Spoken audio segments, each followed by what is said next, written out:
Hello and नमस्कार दोस्तों, मैं आपका होस्ट चाणक्य आज फिर से एक नई वीडियो के साथ उपस्थित हुआ हूं। और आज की हम जो वीडियो देखने वाले हैं वो है मेजर गौरव आर्या की, जो एनालिसिस कर रहे हैं जनरल बाजवा ने जो जो वो सीक्रेट डील कर रहे हैं रॉ के साथ, अलेजिडली सीक्रेट डील, क्योंकि इसका कोई पुख्ता कोई सबूत मिले नहीं है कि वो डील कर रहे हैं ओवर कश्मीर की, जो भारत का हिस्सा है जम्मू एंड कश्मीर का, वो भारत को मिल जाए और जो गिलगित बल्तिस्तान का हिस्सा है वो पाकिस्तान ली जाए।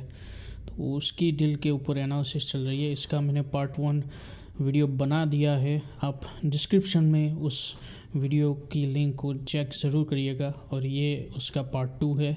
तो बिना देरी किए सीधे चलते हैं वीडियो की ओर और देखते हैं वीडियो को।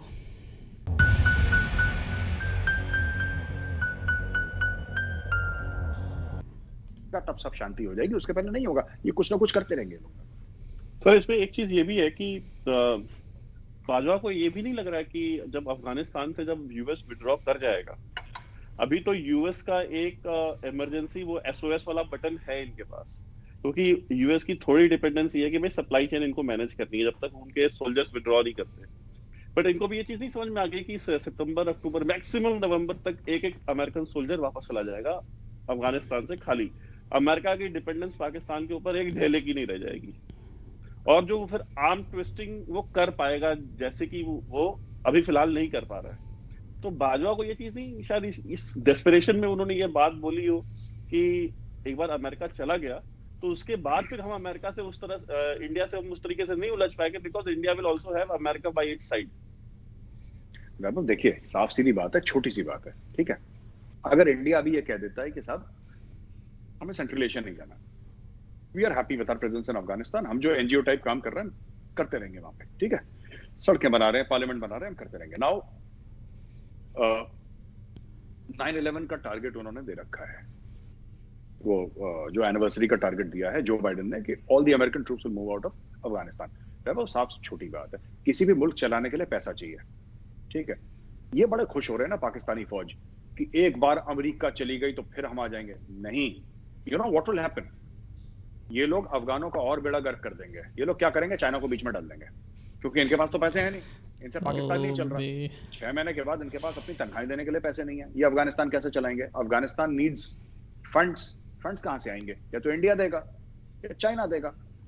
भाई रशिया के पास इतना फॉरेन एक्सचेंज नहीं है। रशिया को जो सुपर पावर मानते हैं ये पाकिस्तानी, अब तो नहीं है, ये मानते हैं ये पुरानी साया है, जो पुराना जब एक जमाने में बाइपोलर वर्ल्ड हुआ करता था, मल्टीपोलर वर्ल्ड हुआ करता था। अब तो it is a unipolar world. अभी तो सिर्फ अमेरिका है। तो Russia does not have that kind of money to sustain Afghanistan. आपको बिलियंस ऑफ डॉलर्स चाहिए, रशिया के पास पैसा नहीं है। या तो इंडिया डालेगा या चाइना डालेगा, फिर से गंद होगा वहां पे, फिर से वॉरलॉर्ड्स आएंगे, अभी भी हैं, फिर से वो वॉरलॉर्ड्स आएंगे।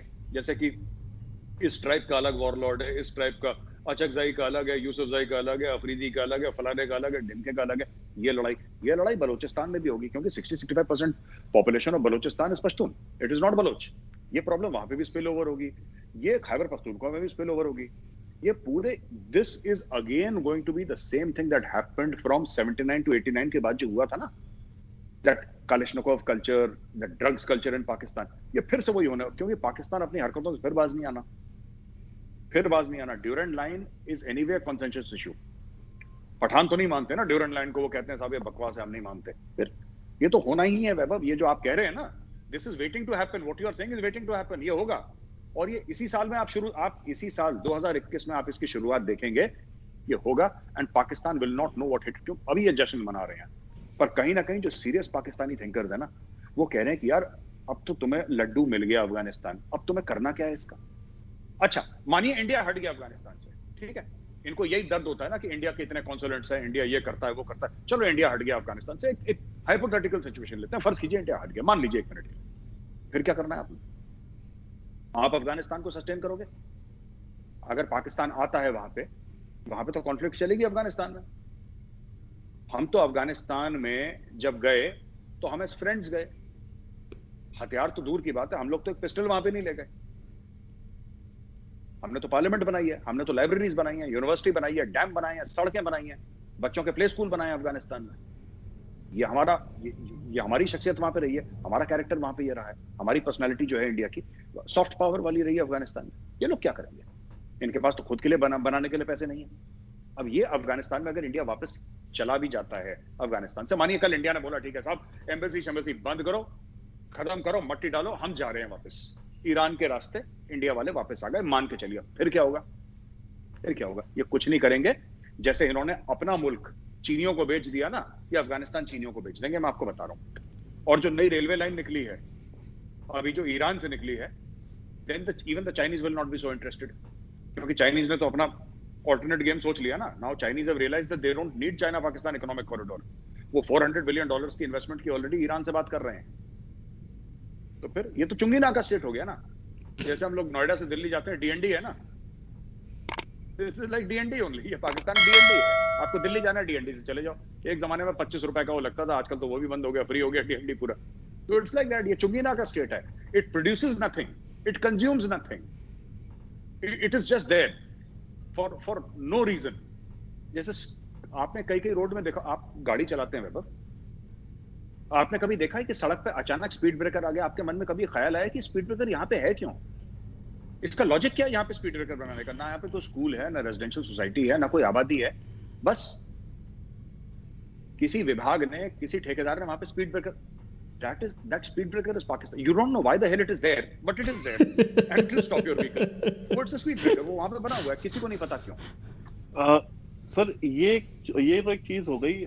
लेकिन सेंट्रल एशिया में अगर हम देखें तो ताजिकिस्तान में फरखोर एयरबेस हमारा है, इंडियन एयरफोर्स का वहां पे। बिल्कुल बिल्कुल तो, बिल्कुल बिल्कुल। तो आज अगर हमें पाकिस्तान से एक्सेस नहीं है जाने का, तो क्या हमारी जो स्ट्रेटेजिक जो हमारी सप्लाईज हैं वो फरखोर एयरबेस में नहीं जाती? वो जाती हैं। और हमारा जो ग्रिप है साउथ एशिया के ऊपर, सॉरी सेंट्रल एशिया के ऊपर, वो सेंट्रल एशिया के ऊपर वो हमारा वो भाई उसके लिए हमें पाकिस्तान की जरूरत भी नहीं है। तो ये चीज भी जो हमारे यहाँ पे कुछ लोग कहते हैं कि अगर पाकिस्तान के बिना फिर हम सेंट्रल एशिया नहीं जा सकते, पाकिस्तान के बिना हम कहीं नहीं जा सकते। तो सर ये how stupid do you think this whole idea is? कि ये कितना स्टूपिड आइडिया कि पाकिस्तान की सिग्निफिकेंस पाकिस्तान वालों को बना ले दो ना। आप क्यों बना रहे होते हो उनकी सिग्निफिकेंस? कह रहे हो उसके बिना नहीं काम चलेगा, हम नेबर्स नहीं चेंज कर सकते। वो किसी ने कह दिया 20 साल पहले कि हम पड़ोसी नहीं बदल सकते। अरे क्यों नहीं बदल सकते? आपने अपने ईस्ट में बदल दिया ना पड़ोसी। पाकिस्तान था, आज बांग्लादेश पड़ोसी है। तो ये कितनी ये बेवकूफों किस्म की ये जो आइडियोलॉजी है, how do you see this? देखिए ऐसा है कि इंडिया में भी कुछ लोग ऐसे हैं, है ना, वही बात है पुराना वो जो एक जुमला है ना कि जिन्ने लाहौर नहीं वेख्या वो जमिया ही नहीं। तो ये सब ये फालतू की बातें हैं। लाहौर नहीं देखा, पता नहीं लाहौर जैसे लाहौर नहीं हो गया, चलो कोई न्यूयॉर्क सिटी हो गई कि जिसने देखा वो जमिया ही नहीं। ये सब फालतू, these are emotional things and there are people you know कि जो देयर आर पीपल ना who go on YouTube, right? I know 1 or 2 people, मैं जानता हूँ 1-2 को, दे आर वेरी इंटरेस्टेड कि पाकिस्तानी हमारे बारे में क्या कह रहे हैं, हमारे बारे में अच्छा कह रहे हैं। और वो पाकिस्तानी नहीं पहुंच जाते माइक लेके कि जी इंडिया पाकिस्तान की दोस्ती होगी, आपको कैसा लगेगा? तो जो कहता है बुरा लगेगा उसको एडिट आउट कर देते हैं, जो कहता है अच्छा तो इंडियंस यहाँ पे लाइक करना शुरू। एक होती है कि हमारा दुश्मन हमारे बारे में क्या सोचता है, ये ह्यूमन टेंडेंसी है, ठीक है। But we're people like us, you and I, we don't live in a fantasy world. हम ख्वाबों की दुनिया में नहीं रहते, वी आर रियलिस्ट्स। और रियलिटी कड़वी होती है। तो ये जो भी लोग हैं ना जो कहते हैं अब सेंट्रल एशिया, आज की तारीख में जो फरखोर एयरबेस है वहाँ पे इंडियन एयरफोर्स है, like we have a squadron plus there. हमारे वहाँ पे फाइटर एयरक्राफ्ट हैं, हमारे वहाँ पे और भी एसेट्स हैं वहाँ पे। तो पाकिस्तान के थ्रू थोड़ा ना गए। हमने जो बिलियंस ऑफ डॉलर्स का चाबार पोर्ट पे इन्वेस्ट करा है वो क्यों करा है? What is the end game there? तो ये सब चीजें कि पाकिस्तान से, देखिए अगर पाकिस्तान से राहदारी मिलती इनटू सेंट्रल एशिया तो वही चीज है कि जो कहते हैं ना वो जिन्ना ने इनको चूरन खिला दिया शारक का, तो ये सब एक्साइट हो गए कि शारक है कश्मीर। उसी तरीके से कि इंडिया और पाकिस्तान का ऐसा रिलेशनशिप होना चाहिए जैसे अमेरिका और कनाडा का है, यानी कि आप काम करने के लिए कनाडा जाएं, कैनेडियंस काम करने के, that is not going to happen. और इसके ओवरटोन्स हैं, सिर्फ जियोपॉलिटिकल नहीं है, इसके ओवरटोन्स रिलीजियस भी हैं। There is a lot of hatred, we must recognize. It's unfortunate but it's true, there is a lot of religious hatred also. लोग इस चीज को एड्रेस नहीं करते। लोग कहते हैं कि नहीं यार इसको ब्रश अंडर द कारपेट कर दो। पाकिस्तानीज कर लेते हैं क्योंकि उनको कोई फर्क नहीं पड़ता, वो तो उनके टेलीविजन सेट्स पे एंटी हिंदू बातें खुला बोलते हैं ना वहां पे, क्योंकि हिंदू सारे मार दिए तो बचे ही नहीं। जैसे पाकिस्तानी टीवी पैनलिस्ट ने बड़े मासूम होकर एक बात बोली थी और मुझे हंसी भी आई, दुख भी हुआ। उन्होंने बोला कि जब पाकिस्तान में हिंदू नहीं है तो फिर आपको मंदिर क्यों चाहिए यहाँ पे, है ना? आप मंदिर तोड़ के आपने शॉपिंग मॉल बना दिए उसके ऊपर, तो जब मैंने बोला आपने मंदिर क्यों तोड़े? इतने मुनाफिक लोग हैं, इतने जिहादी घुस चुका है पाकिस्तानियों के अंदर, मतलब बताइए आप।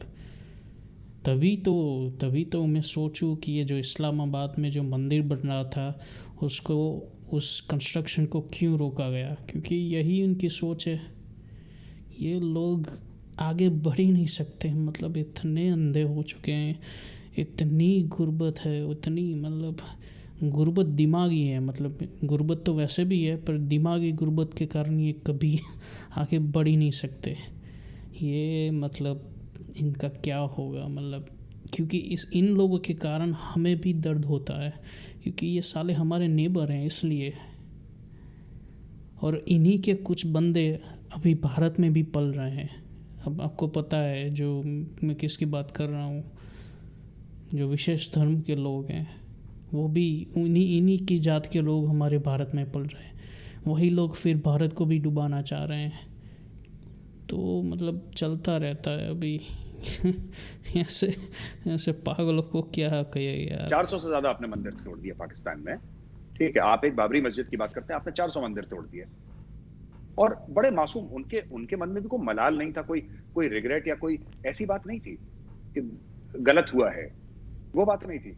उन्होंने सिंपल बड़े मासूम तरीके से ये पूछा, मासूमाना अंदाज में ये पूछा कि मेजर साहब जब हिंदू ही नहीं है तो मंदिर क्यों चाहिए? हिंदुओं को तो हमने मार डाला ना, हिंदू खत्म कर दिए, उनकी बेटियों को हमने कन्वर्ट कर दिया, अब मंदिर चाहिए क्यों? कौन जाएगा मंदिर में, कौन बजाएगा घंटी?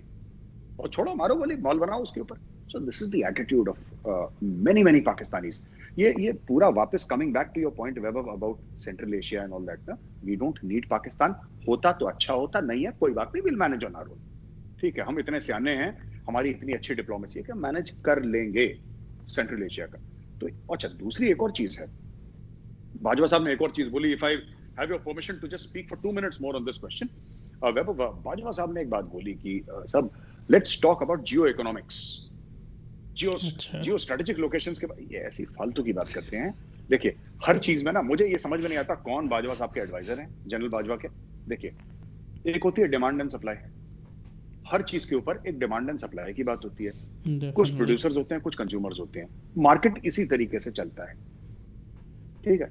अब इनका क्या मतलब है कि जियो इकोनॉमिक्स मतलब वही चुंगी नाका, डीएनडी, और कुछ नहीं है। जब चीन को राहदारी दे देंगे तो यहाँ पे गवादर पोर्ट बन जाएगा, वहां पे फॉरेन शिप्स आएंगे। अभी तक कितने शिप आ गए, इनसे पूछ लेना कि भैया आपने अरबों डॉलर खर्च कर दिए, कितने शिप आ गए फॉरेन शिप, ये बता दो जरा। कितने लोगों को नौकरी मिल गई, कोई नहीं बताता आपको। सीपैक का कोई, आपको जिसको कहते हैं ना वेरीफाइड डॉक्यूमेंट, आपको इंटरनेट पे नहीं मिलेगा। कितने पैसे आपने चाइना से पकड़े हैं, कितना लोन था, कितनी इन्वेस्टमेंट थी, कितने परसेंटेज पे करा, क्या है, किसी को कुछ नहीं पता। कितने जाहिल लोग हैं यार। इतना बड़ा प्रोजेक्ट, मतलब कितने बिलियन अरबों डॉलर उसके अंदर लगे हुए थे, जिसके कारण पाकिस्तानियों को नौकरी मिल सकती थी, सब कुछ मिल सकता था, पाकिस्तान की इकोनॉमी भी सुधर सकती थी। उसका कोई अता पता नहीं।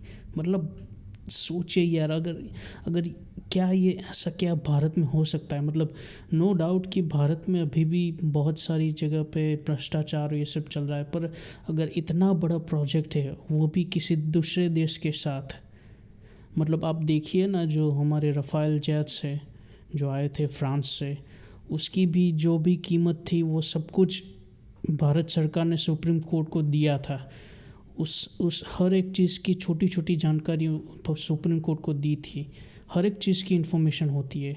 हाँ, कुछ चीज़ों को सीक्रेट रखना पड़ता है क्योंकि वो भारत की सिक्योरिटी के लिए थ्रेट हो सकता है, पर छोटी छोटी चीज़ों की जानकारी होती है। पर पाकिस्तान में इतने बड़े प्रोजेक्ट की कोई जानकारी नहीं। मतलब अब इन जाहिलों को मैं क्या कहूँ यार, क्या चल रहा है क्या? मुझे ये मुल्क कम और एक जोकर्स बंच ऑफ जोकर्स लगते हैं यार पाकिस्तान में। ये जिहादी जोकर है। All controlled by the Pakistan army. तो ये सब चीजें जो करते रहते हैं, ये जियो स्ट्रेटेजिक, ये वर्ड्स हैं। बीच बीच में एक ये जिसको कहते हैं ना चंडू खाने की, नहीं कहते हम लोग लखनऊ में कि चंडू खाने की दे दी, ये अपनी कौम को चंडू खाने की दे देते हैं। अच्छा, कौम वैसी है बेचारी, वो खुश हो जाती है, वो नाचने लगती है, जैसे आजकल नहीं नाच रहे कि इंडिया में कोरोना हो गया, कोरोना हो गया। पाकिस्तानियों ने भंगड़ा डाल रखा है, उनको पता ही नहीं सच्ची बात क्या है। कुछ हमारे सहाफियों की भी गलती है, जिस तरीके से हम लोग कवर करते हैं, उनको पता ही नहीं कि हम सब इंडिया हेल्प करना चाहते हैं, ऑक्सीजन सिलेंडर। साला मास्क पहनने के लिए तो तुम्हें पाकिस्तानी फौज की जरूरत पड़ रही है, तो हमारी हेल्प कर। अजीब लोग हैं बड़े, एक अजीब कैफियत which you and I as normal human beings we can never understand. हम देखिए, हम पाकिस्तान का ना वैभव, I have to agree with Major Gorawaria. We can never understand Pakistanis, man. They are jihadi jokers. आप पाकिस्तान की पॉलिटिक्स समझ सकते हैं, आप पाकिस्तान की मिलिट्री को समझ सकते हैं, आप एक आम पाकिस्तानी का माइंडसेट नहीं समझ सकते, बिकॉज दैट माइंडसेट ना, वो इतना कंफ्यूज्ड माइंडसेट है कि वो जैसे लखनऊ में भूल भुलैया है, इट्स लाइक दैट भूल भुलैया। अब एक तरफ से जाएंगे, दूसरी तरफ से नहीं निकल पाएंगे, अंदर इतना कंफ्यूजन है, it will confuse you also. पर ये जो सेलिब्रेशन हो रही है पाकिस्तान में कि भाई इंडिया में कोरोना फैल गया, मतलब उनको से लग रहा है कि वो जो गजवाए हिंद था वो कोरोना वायरस ने ही छेड़ दिया है, मतलब तो ये उनकी खुशी का आलम है। बट अगर हम ये देखते हैं कि वहाँ पाकिस्तान में जो कोरोना की एसओपीज हैं, मतलब लोग मास्क नहीं लगा रहे हैं, तो वो मास्क लगवाने के लिए दुकानें जो है वो नाइट कर्फ्यू है, तो अब वो दुकानें टाइम से बंद हो, ये बंद कराने के लिए भी फौज आई है। तो मतलब ये फाइनली फौज, मतलब इंडिया में भी सिचुएशन खराब है, खराब इन द सेंस कि यहाँ पे इन्फेक्शन बहुत ज्यादा है, लेकिन इन्फेक्शन के साथ साथ रिकवरी भी उतनी ज्यादा है। आज करीब 2.5 लाख लोग रिकवर किए, जो कि रिकॉर्ड है, एक दिन में 2.5 लाख लोगों को रिकवर करना। 98.23% हमारा रिकवरी रेट पहले भी था और आज भी है, मतलब हमारा रिकवरी रेट दुनिया में सबसे हाईएस्ट है। और पर 10 लाख लोग इंडिया में जो मर रहे हैं वो मेरे ख्याल से कुछ 24 या 124 ऐसे हैं, और अमेरिका जैसी कंट्री में जहां पे इतनी मेडिकल फैसिलिटीज है, वहां पे करीब 1700 लोग डेली पर 10 लाख उनकी डेथ का रेशियो है।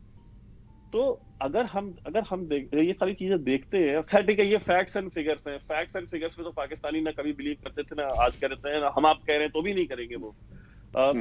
बट ये जो सर एक हिंदू के मरने की जो खुशी है, कि जो शमशान घाटों की जो लाशों को देख करके जो खुशी हो रही है, आप जो कह रहे थे ना कि आप एक आम पाकिस्तानी के माइंडसेट को नहीं समझ सकते, सर यही तो वो माइंडसेट है।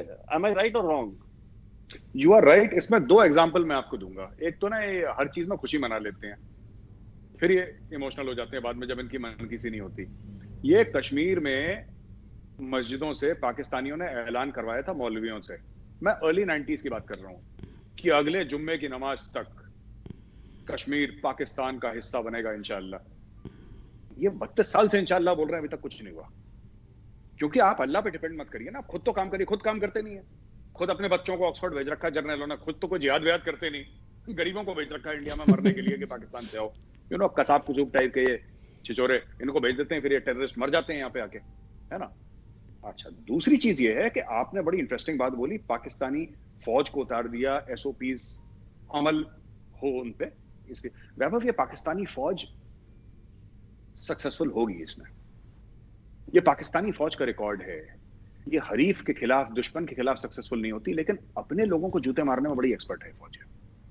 पाकिस्तानी आर्मी का रिकॉर्ड देखिए, वो एक बार मैंने ट्वीट करा था, याद है आपको, जंग कभी जीती नहीं, इलेक्शन कभी हारे नहीं। ये दैट इज वो पाकिस्तानी फौज का ये है। अब देखिए पाकिस्तानी फौज, इसमें भी मेडल इनके जनरल्स पे लग जाएंगे, कोरोना मेडल एक बनाएंगे वो लोग, जनरल्स की छातियों पे लगने वाला कोरोना मेडल। अभी क्या होगा कि अपनी आवाम को डंडा मारने में ये लोग एक्सपर्ट हैं, ये लोग करवा देंगे, मशीन गन लगा के, और बड़ी मुच्छों वाले ये है ना, यहाँ पे पंजाबी सोल्जर्स पाकिस्तान आर्मी के लग के, और लोगों को मास्क वास्क पहना देंगे ये, राइट। तो मैं सिर्फ एक चीज कहना चाहता हूँ, एक छोटा सा एक जुमला, फिर मैं we can go to the next question. आप ये देखिए ना कि इनकी प्रायोरिटीज कितनी अलग हैं। अभी तहरीक लबैक पाकिस्तान वालों के ऊपर गोली चलाई, तो मेरे दिमाग में यही बात आई, हमें तो तुम काफिर दुश्मन कहते हो ना भाई, तुम यानी कि पाकिस्तानी फौज या पाकिस्तानी एस्टेब्लिशमेंट ले लीजिए, जिसमें सिक्योरिटी एजेंसी सब शामिल हैं, हम तो काफिर दुश्मन है तुम्हारे, हमारे साथ तुमने कर लिया सीज फायर और अपने बंदों के ऊपर कर दिया ओपन फायर। ये आप समझ रहे हैं, इनका माइंडसेट समझ रहे हैं? इतने पागल जिनको है 72 साल से दुश्मन कह रहे थे, उनके साथ सीज फायर कर लिया।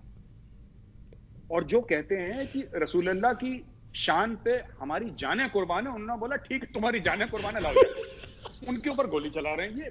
अब इससे ज्यादा कंफ्यूजन, अब मैं ये बात कहूंगा पाकिस्तानी बड़ा बुरा मानेंगे, लेकिन क्या ये बात पाकिस्तानी यार, तुम लोग कितने कंफ्यूज लोग हो यार। इतना कंफ्यूज तो मैं भी अपनी ज़िंदगी में कभी नहीं हुआ। तभी तो मैंने नाम दिया जिहादी जोकर्स। तुम यार जिहादी भी हो और जोकर भी हो। इतने यार पागलों जैसे काम झूठ करते है? हो। हम तो हरीफ, हम तो दुश्मन। हमारे साथ तुम कश्मीर का भी सौदा कर रहे हो, जो उनके आर्मी चीफ ने बोला है, मैं अपनी बात नहीं कर रहा, आर्मी चीफ ने बोला है कि कश्मीर का सौदा और गिलगिट बाल्टिस्तान हमारे पास और कश्मीर ये सब हमारे। तुम सौदा क्या कर रहे हो, तो हमारे पास है ऑलरेडी आज की तारीख में यार। ये पागलपन देखो इनका, दिमाग देखो इनका। सियाचिन में सेटलमेंट करो, जैसे मैंने अभी थोड़ी देर पहले बताया, सियाचिन तो है हमारे पास, उसमें सेटलमेंट क्या कर रहे हो? अब ये कश्मीर के बारे में क्या सेटलमेंट कर रहे हैं आप? इसके रेमिफिकेशंस देखिए, आप सोचिए। कश्मीर के बारे में कह रहे हैं कि जो इंडिया के पास है इंडिया के पास रहेगा, जो पाकिस्तान के पास है पाकिस्तान रहेगा। ठीक है, वो तो ऑलरेडी हमारे पास है, तो तुम सेटलमेंट क्या कर रहे हो? अगर इंडिया मना कर देता है कि चलो हम तुम्हारा फॉर्मूला नहीं मानते, भागो ऐसे, फिर क्या करोगे? बुरा से बुरा क्या करोगे? अपने ओवरपेड डिप्लोमेट्स को बोलोगे यूएन में बकवास करें, राइट? और हाफिज सईद और मसूद अजहर को बोलोगे इंडिया में टेररिस्ट भेजो। इसके अलावा व्हाट इज योर गेम? तुम्हारी फौज की तो इतनी औकात नहीं अटैक करने की। तो ये सब वैभव मैं बता रहा हूँ, ये इनका पाकिस्तानी फौज का ये मास्क, ये काम कर सकते हैं, ये इसमें सक्सेसफुल हैं। मास्क लगाओ, कोरोना का टेस्ट कराओ, वैक्सीन तो है नहीं घर इनके पास, ये कराओ वो इतना इनकी फौज कर सकती है। जो असली काम है फौज का, वो फौज ने बहुत पहले 99 के कारगिल के बाद इनकी फौज ने वो असली काम छोड़ दिया था। तो सोल्जरिंग का काम अब इनका नहीं रहा है, ये मास्क वास्क लगाओ, यही काम करेंगे ये लोग। अब काहे के ओवरपेड डिप्लोमेट सर, अभी एक पकड़ा गया है, वो साउथ कोरिया में 2 पकड़े गए इनके डिप्लोमेट्स चोरी करते हुए, चॉकलेट चोरी कर रहे हैं। मतलब आप इमेजिन कीजिए, चॉकलेट चोरी कर रहे हैं। अभी इनका 2 साल पहले पकड़ा गया था, वो जरार हैदर खान नाम था उसका, इस्लामाबाद, उसने कुवैती डिप्लोमेट का पर्स चोरी कर लिया था, पर्स चोरी कर दिया था। हाँ, पकड़ा भी गया, वो पकड़े भी जाते हैं। हाँ, और फिर अभी देखिए तो अभी इनका एक डिप्लोमेट था लास्ट ईयर ही मेरे ख्याल से, उसने वो मलेशिया में अपने खुद के हाई कमीशन की बिल्डिंग बेच दी उसने। तो ये जो इनके ओवर डिप्लोमेट है, तभी तो इनके मुशर्रफ जैसे सच में जिहादी जोकर्स हैं यार। अभी हम क्या करेंगे? नहीं बिल्कुल वैभव, बिल्कुल। और अब देखिए, ये एक नया मेडल मैं चाहता हूँ पाकिस्तान आर्मी इंस्टीट्यूट करे, हिलाल कोरोना। हिलाल कोरोना, वाह वाह। हिलाल कोरोना एक मेडल है जो पाकिस्तानी फौज को मिलेगा कि जो मास्क पहनेगा, नहीं पहनेगा उसको डंडे मारो, मास्क पहनाओ। हिलाल कोरोना का मेडल से उनको नवाजा जाता है। अब इनका टोटल एंड गेम यही रह गया है। अब कह रहे हैं ना कश्मीर में शांति वांति हो गई, सब कुछ अमन है कश्मीर में, अमन है, तो फिर तुम तुम क्या कर रहे हो भाई? Indian army has already shifted it's focus towards China. उनको पता है कि ये लोग सस्ते लोग हैं, इनसे कोई। मैंने जो बहुत पहले एक लेमेंट करा था डिफेंसिव ऑफेंस की वीडियो में, आज दोबारा मैं वही लेमेंट करना चाहता हूँ वैभव। एक जिसको कहते हैं ना शिकवा, एक शिकवा दोबारा करना चाहता हूँ कि मेरा दुश्मन बहुत हल्का निकला। और आज मुझे फिर रिग्रेट हुआ वैभव आपकी बात सुन के। हम हंसी मजाक में प्रोग्राम कर रहे हैं, we discuss serious matters with lot of humour, but आज मुझे फिर से बड़ा अफसोस हुआ वैभव कि मेरा जो दुश्मन है बहुत हल्का निकला। थोड़ा सा अच्छा नहीं लगता ना। आप चाहते हैं कि आपकी भी लड़ाई पहलवान से हो, अगर आपके भी थोड़ा मुंह से खून निकले, आपकी भी हड्डियां टूटे, कम से कम आप कहें तो कि मेरी गामा पहलवान से लड़ाई हुई थी। यहाँ पे पता लगा गली के छिचोरे से लड़ाई करके आप अपनी भी इज्जत खराब करो इनके साथ लड़के। तो I am very disappointed with the Pakistani फौज। अब ये मास्क लगवाएंगे लोगों का, ये हाल है इनके। सच में यह हंसी मजाक का ये एपिसोड था और मुझे भी बहुत मज़ा आया। तो आज मैंने पहली बार एक नामकरण किया है जिहादी जोकर। मतलब इन लोगों की यार माइंडसेट को कोई नहीं समझ सकता। बहुत ही कंफ्यूज लोग हैं, बहुत ही कंफ्यूज लोग। तो बस आज की वीडियो में इतना ही। अगर आपको आज की वीडियो अच्छी लगी है तो प्लीज़ लाइक दिस वीडियो और मेरी चैनल को सब्सक्राइब करना मत भूलिएगा। मैं मिलता हूँ अगली वीडियो में, वो भी होगी मेजर गौरव आर्या की। आप सब जानते हैं कि अभी जो कॉन्फ्लिक्ट चल रहा है इज़राइल और पैलेस्टाइन के बीच में, उसके ऊपर एक वीडियो बनाई है मेजर गौरव आर्या ने। तो उस वीडियो की मैं एनालिसिस वीडियो बनाने वाला हूँ, तो आप उस वीडियो को ज़रूर देखिएगा। तो मिलते हैं उसी वीडियो में, तब तक के लिए थैंक यू सो मच।